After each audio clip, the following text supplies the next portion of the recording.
Hello दोस्तों, स्वागत है आपका हमारे चैनल यूपी एग्जाम क्रेजर में। दोस्तों, आज के वीडियो में हम 31 दिसंबर से संबंधित उत्तर प्रदेश के सभी एग्जाम्स के लिए मोस्ट इंपॉर्टेंट करंट अफेयर के क्वेश्चंस को डिस्कस करेंगे और हर एक क्वेश्चन से रिलेटेड आपको फैक्ट भी बताएंगे। और वीडियो के अंत में हम आपसे एक क्वेश्चन भी पूछेंगे जिसका जवाब आपको कमेंट बॉक्स में देना है। और अगर आपको इसकी PDF डाउनलोड करनी है तो इसकी PDF आप हमारे टेलीग्राम ग्रुप से डाउनलोड कर सकते हैं। टेलीग्राम ग्रुप की लिंक आपको वीडियो के डिस्क्रिप्शन में मिल जाएगी, तो वहाँ से आप टेलीग्राम ग्रुप को ज्वाइन कीजिए और फिर सारी PDF डाउनलोड कीजिए। तो चलिए शुरू करते हैं। आज का सेशन शुरू करने से पहले हम कल के क्वेश्चंस का रिवीजन करेंगे। कल का पहला क्वेश्चन है, हाल ही में किसे उत्तर प्रदेश का नया मुख्य सचिव बनाने का फैसला लिया गया? इसका जो करेक्ट आंसर है वो है option number B, Durga Shankar Mishra को। अगला क्वेश्चन है, उत्तर प्रदेश में नया ATS कमांडो सेंटर कहाँ पर खुलेगा? इसका जो करेक्ट आंसर है वो है ऑप्शन नंबर सी, देवबंद में। और ध्यान रखना है कि ये जो देवबंद है ये किस डिस्ट्रिक्ट में पड़ता है, तो सहारनपुर में। और दोस्तों, उत्तर प्रदेश करंट अफेयर की लास्ट 1 ईयर की अगर आपको PDF डाउनलोड करनी है तो इसकी लिंक आपको वीडियो के डिस्क्रिप्शन में मिल जाएगी, वहाँ से आप इसकी PDF बाई कर सकते हैं। और ये जो PDF होगी इसमें जनवरी से लेकर के दिसंबर 2021 तक के उत्तर प्रदेश करंट अफेयर के सभी इंपोर्टेंट क्वेश्चंस को विस्तार पूर्वक बताया गया है।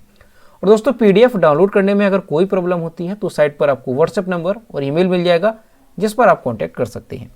अगला क्वेश्चन है, पर्यावरण वन व जलवायु परिवर्तन मंत्रालय में वन महानिदेशक और विशेष सचिव निम्न में से किसे नियुक्त किया गया?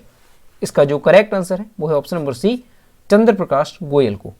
अगला क्वेश्चन है, किस देश की सरकार ने हाल ही में आगामी 3 वर्षों यानी वर्ष 2025 तक देश के सभी परमाणु ऊर्जा संयंत्रों को बंद करने की घोषणा की है? तो ये घोषणा की गई है बेल्जियम सरकार की तरफ से, यानी ऑप्शन नंबर 20 का करेक्ट होगा। अगला क्वेश्चन है, हाल ही में किस भारतीय तेज गेंदबाज ने टेस्ट क्रिकेट में भारत के लिए सबसे कम गेंदों में 200 विकेट लेने का रिकॉर्ड बनाया? इसका जो करेक्ट आंसर है वो है option number C, Mohammed Shami ने। अगला क्वेश्चन है, किस देश ने इनमारसैट 6 F1 संचार उपग्रह लॉन्च किया? इसका जो करेक्ट आंसर है वो है ऑप्शन नंबर सी, जापान ने। अगला क्वेश्चन है, लॉन्च पुस्तक Kashmir the quest for piece in tribal land के लेखक कौन है? इसका जो करेक्ट आंसर है वो है ऑप्शन नंबर सी, निर्मल चंद्र विज। अगला क्वेश्चन है, हाल ही में जैव विविधता के जनक के नाम से मशहूर किस वैज्ञानिक का हाल ही में निधन हो गया है? इसका जो करेक्ट आंसर है वो है option number B, E.O. Wilson का। अगला क्वेश्चन है, लॉन्च पुस्तक the Modi gambit decoding Modi 2.0 नामक पुस्तक के लेखक कौन है? इसका जो करेक्ट आंसर है वो है option number A, Sanju Verma. तो दोस्तों, ये थे कल के क्वेश्चंस जिसका हमने रिवीजन किया। अब हम शुरू करते हैं आज का सेशन। आज का पहला क्वेश्चन है, उत्तर प्रदेश सरकार ने झांसी रेलवे स्टेशन का नाम बदलकर निम्न में से क्या रखने की घोषणा की है? इसका जो करेक्ट आंसर है वो है ऑप्शन नंबर ए, वीरांगना लक्ष्मीबाई रेलवे स्टेशन। उत्तर प्रदेश सरकार ने एक और रेलवे स्टेशन का नाम बदल दिया है। अब झांसी रेलवे स्टेशन का नाम क्या हो गया है? तो ध्यान रखना है, वीरांगना लक्ष्मीबाई रेलवे स्टेशन इसका नाम हो गया है। उत्तर प्रदेश सरकार ने नाम परिवर्तित करने के प्रस्ताव को केंद्र सरकार द्वारा मंजूरी मिलने के बाद शासनादेश जारी कर दिया है। सरकार की तरफ से यह तर्क दिया जा रहा है कि स्टेशन का नाम बदलने से क्षेत्र में पर्यटन की संभावनाएं बढ़ सकती हैं और बुंदेलखंड इलाके में भी इसका लाभ देखने को मिल सकता है। तो दोस्तों, आपको अच्छे से ध्यान रखना है, ये क्वेश्चन मोस्ट इंपॉर्टेंट है कि उत्तर प्रदेश का जो झांसी रेलवे स्टेशन था उसका अब नाम बदल दिया गया है और अब इसका नाम जो है वो क्या कर दिया गया है, तो वीरांगना लक्ष्मीबाई रेलवे स्टेशन। दोस्तों, 3 या 4 महीने पहले इसकी बात कही गई थी कि इसका नाम बदला जाएगा, तो अब जो है ये आधिकारिक रूप से नाम इसका परिवर्तित कर दिया गया है। और दोस्तों, उत्तर प्रदेश सरकार इससे पहले भी 3 और प्रमुख रेलवे स्टेशन के नाम परिवर्तित कर चुकी है। तो कौन कौन से, तो वो भी आपको अच्छे से ध्यान रखने हैं। इलाहाबाद स्टेशन का नाम बदला गया, उसका प्रयागराज जंक्शन किया गया, और मुगल सराय को दीनदयाल उपाध्याय नगर किया गया, फैजाबाद को अयोध्या रेलवे स्टेशन का नाम दिया गया है। तो ये तीनों भी काफ़ी इंपॉर्टेंट है, इनके नाम भी आपको अच्छे से ध्यान रखने हैं। अब दोस्तों, झांसी रेलवे स्टेशन की अगर बात की जाए तो ये जो रेलवे स्टेशन है इसकी स्थापना कब हुई थी? तो आपको ध्यान रखना है, इसकी स्थापना हुई थी 1889 में, झांसी रेलवे स्टेशन की। तो यहाँ पर आपको ये अच्छे से ध्यान रखना है कि इसका नाम अब क्या हो गया है, वीरांगना लक्ष्मीबाई रेलवे स्टेशन। अगला क्वेश्चन है, हाल ही में IIT कानपुर के 54वें दीक्षांत समारोह में ब्लॉकचेन आधारित डिजिटल डिग्री का शुभारंभ किसने किया? इसका जो करेक्ट आंसर है वो है ऑप्शन नंबर बी प्रधानमंत्री श्री नरेंद्र मोदी ने। राष्ट्रीय ब्लॉकचेन परियोजना के तहत प्रधानमंत्री नरेंद्र मोदी ने आईआईटी कानपुर के 54वें दीक्षांत समारोह में ब्लॉकचेन आधारित डिजिटल डिग्री का शुभारंभ किया। डिजिटल डिग्री प्रदान करने के लिए आईआईटी कानपुर द्वारा उपयोग की जा रही ब्लॉकचेन तकनीकी को आंतरिक रूप से विकसित किया गया है। इसे शिक्षा क्षेत्र के लिए क्रांतिकारी तकनीकी बताया जा रहा है। प्रौद्योगिकी का उपयोग पहले से ही वित्तीय क्षेत्र में किया जा रहा है, यानी ये जो राष्ट्रीय ब्लॉकचेन परियोजना है इसका प्रयोग जो है वो पहले से ही वित्तीय क्षेत्र में किया जा रहा है। प्रौद्योगिकी को संस्थान द्वारा राष्ट्रीय ब्लॉकचेन परियोजना के तहत विकसित किया गया है। तो ये भी काफी इंपॉर्टेंट है, आपको अच्छे से ध्यान रखना है कि प्रधानमंत्री नरेंद्र मोदी ने आईआईटी कानपुर के 54वें दीक्षांत समारोह में ब्लॉकचेन आधारित डिजिटल डिग्री का शुभारंभ किया। अब दोस्तों सबसे पहले आपको यह समझना है कि राष्ट्रीय ब्लॉकचेन परियोजना है क्या। तो देखिए, भारत में नकली प्रमाण पत्र एक बड़ी समस्या है और कई बार जो है फर्जी डिग्री रैकेट को लेकर के कई तरह की बातें जो है सामने आती हैं। अब दोस्तों इससे क्या होगा, जो ब्लॉकचेन आधारित ये परियोजना है, तो ब्लॉकचेन जो सिस्टम ये विकेंद्रीकरण के सिद्धांत पर काम करता है। इसका मतलब ये है कि इसका जो नियंत्रण है वो किसी एक केंद्रीय एजेंसी के हाथ में नहीं होगा, बल्कि इसका जो नियंत्रण है वो कई सारे नोड्स पर होगा। यानी नोड्स का एक जाल होगा, पूरा नेटवर्क होगा, तो उस पूरे नेटवर्क पर इसका नियंत्रण होगा। यानी ऐसी स्थिति में क्या होगा कि अगर कोई भी नोड को हैक किया जाता है तो केवल एक नोड को हैक किया जाएगा और इससे डेटा भी सुरक्षित होगा। यानी हैक होगा तो एक नोड हैक होगा और जो बाकी के नोड्स हैं वो बच जाएंगे, तो इससे डेटा पूरी तरह से हैक नहीं हो पाएगा। इसके अलावा एक ब्लॉकचेन में जानकारी एक सटीक टाइम स्टैम्प के साथ क्रमिक रूप से रिकॉर्ड और स्टोर की जाती है। इसमें पिछली जानकारी को बदला नहीं जा सकता और केवल एक नया ब्लॉक जोड़कर संशोधित किया जा सकता है। तो इसके चलते किसी एक ट्रांसक्रिप्ट के साथ छेड़छाड़ करना बहुत कठिन हो जाता है। तो यहाँ पर आपको राष्ट्रीय ब्लॉकचेन परियोजना क्या है ये समझ में आई होगी कि जो राष्ट्रीय ब्लॉकचेन परियोजना, तो इसके माध्यम से देश में जो धोखाधड़ी के कई सारे केसेस सामने आते हैं तो उस पर रोक लगेगी। तो यहाँ पर आपको अच्छे से ध्यान रखना है कि ब्लॉकचेन आधारित डिजिटल डिग्री का शुभारंभ किसने किया है, तो प्रधानमंत्री नरेंद्र मोदी ने किया है। कहां पर किया है, तो ध्यान रखना है आईआईटी कानपुर के 54वें दीक्षांत समारोह में। अगला क्वेश्चन है, केंद्रीय सड़क परिवहन मंत्री का नाम बताइए जिन्होंने हाल ही में भारत का पहला इंटेलिजेंट ट्रांसपोर्ट सिस्टम लॉन्च किया। इसका जो करेक्ट आंसर है वो है option number C, Nitin Gadkari ने। केंद्रीय सड़क परिवहन और राजमार्ग मंत्री नितिन गडकरी ने हाल ही में गाजियाबाद के डासना में भारत का पहला intelligent transport system eastern peripheral expressway पर लॉन्च किया, जिसे ट्रैफिक को कम करने और यात्रियों की सुरक्षा बढ़ाने के लिए विकसित किया गया है। दोस्तों ये क्वेश्चन भी मोस्ट इंपॉर्टेंट है, इसे भी आपको अच्छे से ध्यान रखना है कि जो भारत के केंद्रीय सड़क परिवहन और राजमार्ग मंत्री हैं नितिन गडकरी, उन्होंने हाल ही में भारत का पहला इंटेलिजेंट ट्रांसपोर्ट सिस्टम लॉन्च किया। किस एक्सप्रेसवे पर, तो ध्यान रखना है ईस्टर्न पेरिफेरल एक्सप्रेसवे पर ये इंटेलिजेंट ट्रांसपोर्ट सिस्टम लॉन्च किया गया। तो यहां पर हम समझेंगे कि इंटेलिजेंट ट्रांसपोर्ट सिस्टम है क्या। तो दोस्तों इंटेलिजेंस ट्रांसपोर्ट सिस्टम यानी ITS, इसका फुल फॉर्म भी आपको अच्छे से ध्यान रखना है, हो सकता है एग्जाम में फुल फॉर्म से भी संबंधित क्वेश्चन पूछ लिया जाए। तो ITS इंटेलिजेंस ट्रांसपोर्ट सिस्टम, तो ये क्या है, तो ये एक क्रांतिकारी अत्याधुनिक तकनीक है। यह कुशल बुनियादी ढांचे के उपयोग को बढ़ावा देती है। इसके साथ ही ट्रैफिक की समस्याओं को भी इसके माध्यम से कम किया जाएगा और इसके साथ ही ट्रैफिक के बारे में पूर्व सूचना प्रदान जो है ITS के माध्यम से की जा सकेगी और इसके साथ ही यात्रा के समय को कम करके और यात्रियों की सुरक्षा और आराम को बढ़ाती है। कौन, ITS यानी इंटेलिजेंस ट्रांसपोर्ट सिस्टम। अब दोस्तों ये जो ITS सिस्टम है इसके माध्यम से और भी कई सारी चीजें हैं, जैसे ये जो प्रणाली है किसी भी दुर्घटना का पता लगा सकती है और यह सुनिश्चित करने के लिए अलर्ट प्राप्त कर सकती है कि एम्बुलेंस 10 से 15 मिनट के भीतर दुर्घटना स्थल पर पहुंच जाए। तो ये काम भी एक अच्छा है जो कि ITS सिस्टम के माध्यम से किया जाएगा। तो आपको अच्छे से ध्यान रखना है, क्वेश्चन मोस्ट इंपॉर्टेंट है कि भारत का पहला इंटेलिजेंस ट्रांसपोर्ट सिस्टम जो ITS सिस्टम है ये किसने लॉन्च किया, तो केंद्रीय सड़क परिवहन और राजमार्ग मंत्री नितिन गडकरी ने। किस एक्सप्रेसवे पर, तो ध्यान रखना है ईस्टर्न पेरिफेरल एक्सप्रेसवे पर, और कहां पर, तो ध्यान रखना है गाजियाबाद के डासना में। तो ये भी काफी इंपॉर्टेंट है। और इस प्रणाली से क्या होगा, तो इस प्रणाली से ट्रैफिक को कम किया जाएगा और यात्रियों की सुरक्षा बढ़ाने के लिए इसे विकसित किया गया है। अगला क्वेश्चन है, हाल ही में दुनिया का पहला डुअल मोड वाहन किस देश ने पेश किया। अब दोस्तों ये क्वेश्चन भी मोस्ट इंपॉर्टेंट है, इसे भी आपको अच्छे से ध्यान रखना है। तो ये किस देश ने पेश किया है, तो ये किया है जापान ने, यानी ऑप्शन नंबर 20 का करेक्ट होगा। और यहाँ पर आप इमेज में देख सकते हैं, यह है दुनिया का पहला डुअल मोड वाहन। अब डुअल मोड वाहन है क्या, तो देखते हैं। तो जापान ने दुनिया की पहली डुअल मोड व्हीकल को पेश किया। यह बस की तरह नजर आने वाली गाड़ी सड़कों और रेल ट्रैक पर दोनों पर दौड़ाई जा सकती है। 25 दिसंबर को शनिवार को यह रेल बस दुनिया के सामने पेश की गई।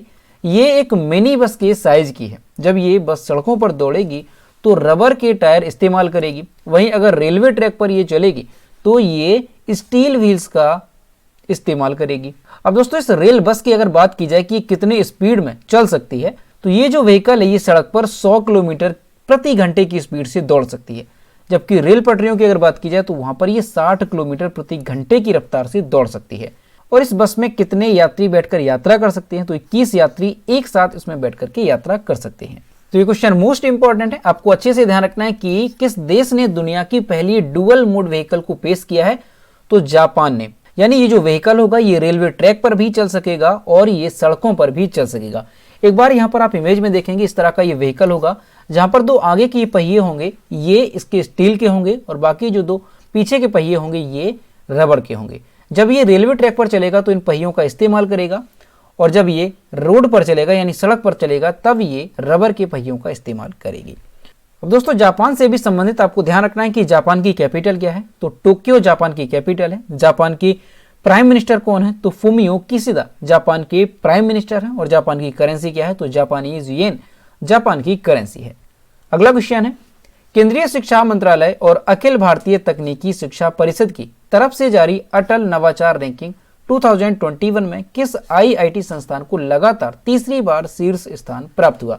इसका जो करेक्ट आंसर है वो है option number C, IIT Madras को। केंद्रीय शिक्षा मंत्रालय और अखिल भारतीय तकनीकी शिक्षा परिषद ने अटल नवाचार रैंकिंग 2021 जारी कर दी। इसमें आईआईटी मद्रास ने लगातार तीसरी बार शीर्ष स्थान हासिल किया, जबकि आईआईटी बॉम्बे को दूसरा स्थान मिला और आईआईटी दिल्ली को तीसरा स्थान प्राप्त हुआ। नवाचार और एंटरप्रेन्योरशिप को बढ़ावा देने वाली इस रैंकिंग के टॉप 10 केंद्रीय संस्थानों में 7 आईआईटी और आईआईएससी शामिल हैं। तो यहाँ पर आपको अच्छे से ध्यान रखना है कि 2021 के जो अटल नवाचार रैंकिंग है वो जारी की गई है केंद्रीय शिक्षा मंत्रालय और अखिल भारतीय तकनीकी शिक्षा परिषद की ओर से। तो इसमें किस संस्थान को पहला स्थान प्राप्त हुआ, तो ध्यान रखना है आईआईटी मद्रास को इसमें पहला स्थान प्राप्त हुआ है। अगला क्वेश्चन है, भारतीय सेना ने हाल ही में किस राज्य के महू में क्वांटम प्रयोगशाला की स्थापना की। इसका जो करेक्ट आंसर है वो है option number A, Madhya Pradesh ने। भारतीय सेना ने हाल ही में मध्य प्रदेश के महू में क्वांटम प्रयोगशाला की स्थापना की, जो उभरते हुए टेक्नोलॉजी डोमेन में स्थिर और महत्वपूर्ण प्रगति को उजागर करती है। इस क्वांटम प्रयोगशाला की स्थापना राष्ट्रीय सुरक्षा परिषद सचिवालय की सहायता से की गई है। यह प्रमुख विकासशील क्षेत्र में अनुसंधान और प्रशिक्षण का नेतृत्व करने के उद्देश्य से महू में military college of telecommunication engineering में स्थापित किया गया है।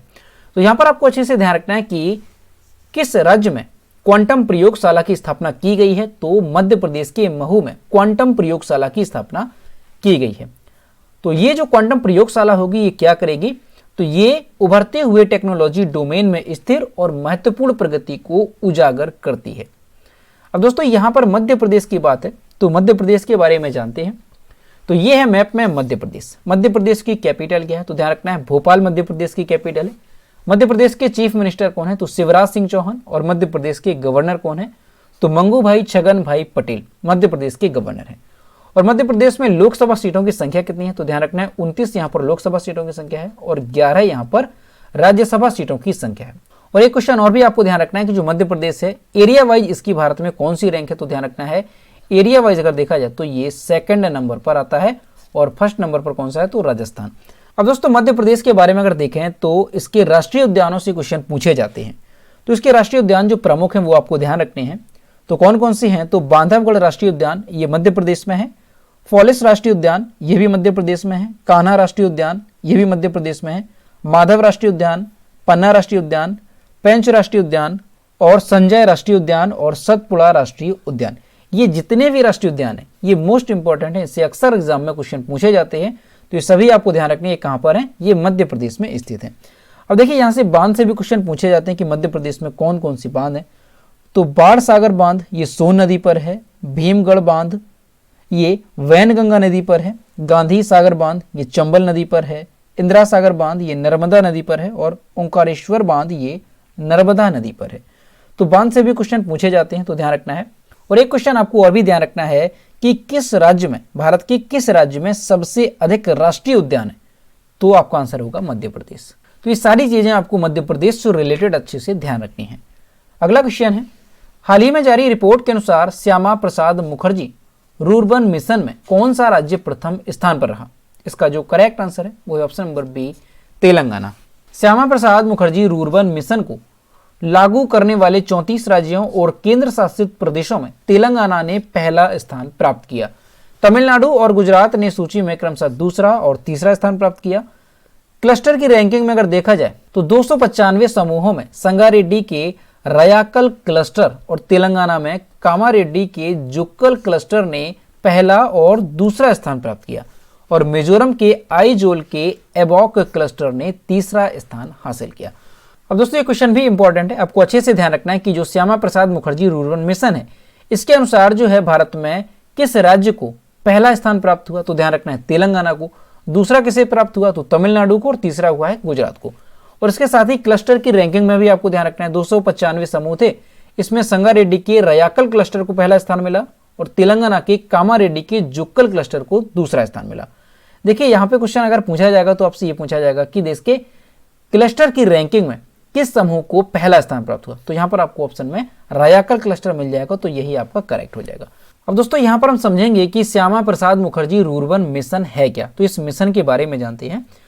तो श्यामा प्रसाद मुखर्जी रूरबन मिशन ये गांव के एक समूह का विकास करने के लिए शुरू किया गया जो ग्रामीण समुदाय के जीवन के सार को संरक्षित और पोषित करता है, जिसमें इक्विटी और समावेशिता पर ध्यान केंद्रित किया जाता है, जो प्रकृति में अनिवार्य रूप से शहरी मानी जाने वाली सुविधाओं के साथ समझौता किए बिना रूरबन गांवों का एक समूह बनाने की दृष्टि का अनुसरण करता है।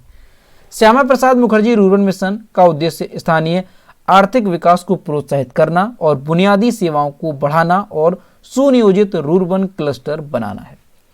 तो आपको ध्यान रखना है कि इसी मिशन के तहत जो है तेलंगाना को पहला स्थान प्राप्त हुआ है 34 राज्यों और केंद्र शासित प्रदेशों में। अब दोस्तों यहाँ पर तेलंगाना की बात है तो ये है मैप में तेलंगाना। तेलंगाना की कैपिटल है हैदराबाद। तेलंगाना के चीफ मिनिस्टर हैं के चंद्रशेखर राव और तेलंगाना के गवर्नर हैं तमिलिसाई सौंदरराजन। और तेलंगाना में लोकसभा सीटों की संख्या कितनी है, तो ध्यान रखना है 17 यहाँ पर लोकसभा सीटों की संख्या है और 7 यहाँ पर राज्यसभा सीटों की संख्या है। अगला क्वेश्चन है, सैफ अंडर 19 वीमेंस चैंपियनशिप में भारतीय महिला टीम को हराकर किस टीम ने खिताब अपने नाम किया है? इसका जो करेक्ट आंसर है वो है ऑप्शन नंबर बी, बांग्लादेश महिला टीम ने।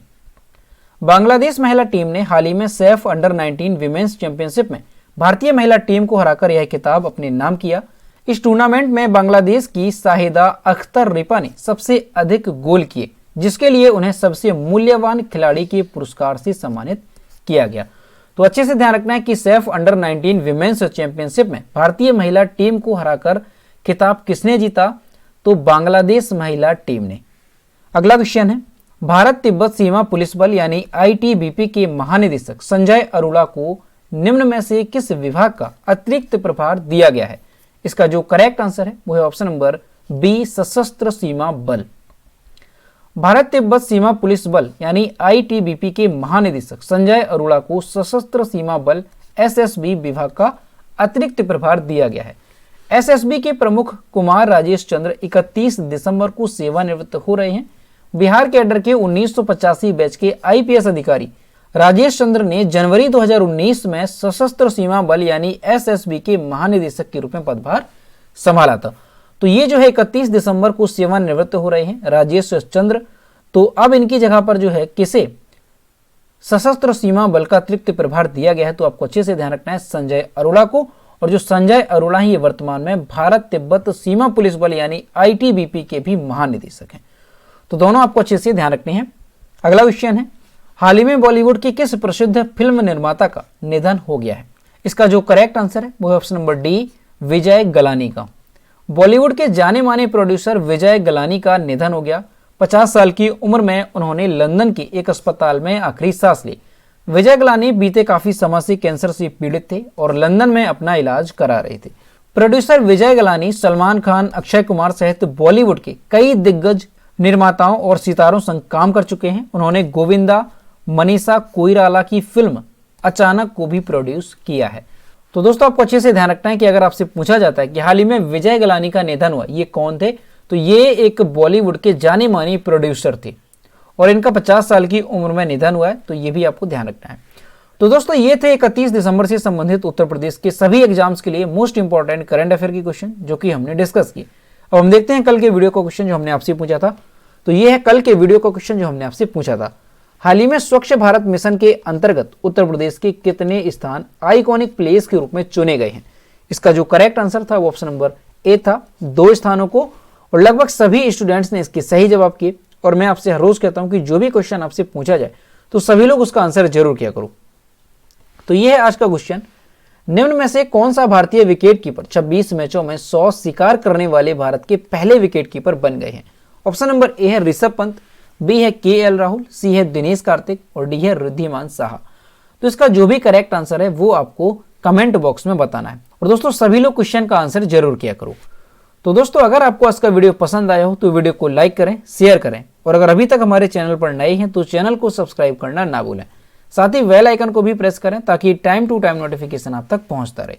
तो मिलते हैं नेक्स्ट वीडियो में। Thank you.